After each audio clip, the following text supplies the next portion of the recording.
পৃথিবীতে সবচাইতে কঠিন এবং চ্যালেঞ্জিং কাজ মোকাবেলা করতে চায়নারা সেরা, এটা আমরা সবাই জানি। তেমনি একটা চ্যালেঞ্জিং কাজ আপনাদেরকে দেখায় চায়নাদের। এই রাস্তাটাকে একটু ভালোভাবে লক্ষ্য করে দেখুন, সমুদ্রপৃষ্ঠ বা মাটি থেকে কতটা উচ্চতায় রয়েছে এই রাস্তাটি কিন্তু একদমই দুর্গম একটা পাহাড়ের উপরে তৈরি করেছে তারা। কেন এই রাস্তাটি তৈরি করেছে এটা সিক্রেট থাকলো, একটু পরে গিয়ে সেটা আমি আপনাদেরকে জানাবো এবং দেখাবো।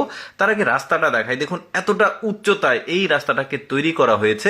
তবে একটা ব্যাপার এখানে একটু ভালোভাবে লক্ষ্য করে দেখবেন যে এখানে যে রাস্তাটিকে তৈরি করা হয়েছে এই রাস্তাটি শুধুমাত্র চলাচল করার জন্য, ট্যুরিস্টদের জন্য। আর এই রাস্তা যেখানে শেষ হয়েছে ওই জায়গাতে চমৎকার একটা সৌন্দর্য দেখার মতো জায়গা আছে। মানে এখানকার পাহাড়ি শহর, তারপরে এই নদীটা, প্রাকৃতিক সৌন্দর্য সেখান থেকে এত সুন্দর দেখা যায়।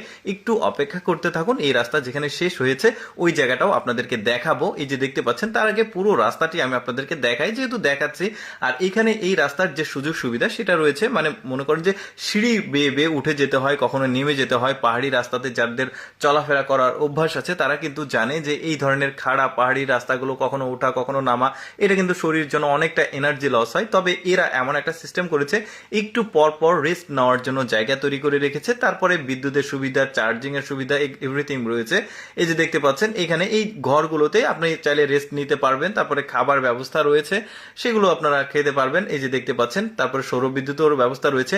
আর চিন্তা করে দেখুন, এইরকম একটা দুর্গম জায়গায় এইভাবে রাস্তা নির্মাণ করা পৃথিবীতে কিন্তু খুবই বিরল। এই কাজগুলো সাধারণত চায়নাদের পক্ষে সম্ভব। চায়নারা কিন্তু এই ধরনের দুর্গম রাস্তাগুলোতে, মানে দুর্গম জায়গাগুলোতে রাস্তা নির্মাণ করতে একদমই এক্সপার্ট। তারা যে কোনো চ্যালেঞ্জ মোকাবেলা করতে আসলে খুবই পছন্দ করে। যেমন এই রাস্তাগুলো নির্মাণ করতে, শুধু রাস্তাই না, যে কোনো বিল্ডিং স্থাপনা তারা কিন্তু পাহাড়ের ভাঁজে ভাঁজে, যেহেতু পুরো চায়নাটা আসলে অনেকটা পাহাড়ি অঞ্চল ঘেরা আর কি, অনেকে জানে। দেখতে পাচ্ছেন কি চমৎকার ভাবে এই রাস্তাটা নির্মাণ করেছে।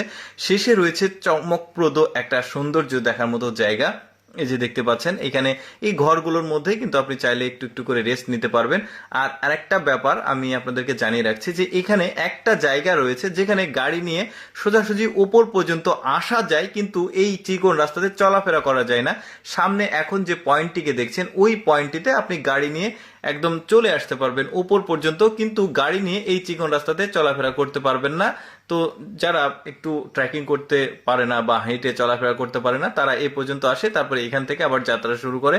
এই যে দেখতে পাচ্ছেন চিকন রাস্তা চলে গেছে সিঁড়ি বেয়ে, কত মানে নিচের সৌন্দর্যটাও কিন্তু বেশ চমৎকার। আর তারা কিন্তু খুব প্ল্যান করে এই পুরো রাস্তাটিকে তৈরি করেছে। আচ্ছা, শেষের যে সৌন্দর্য একটু সময়ের মধ্যে আপনারা হয়তো বা দেখতে পারবেন, দেখতে থাকুন ভিডিওটা। নদীর পানির যে কালার, নিচের যে সৌন্দর্য, অনেকটা নিচ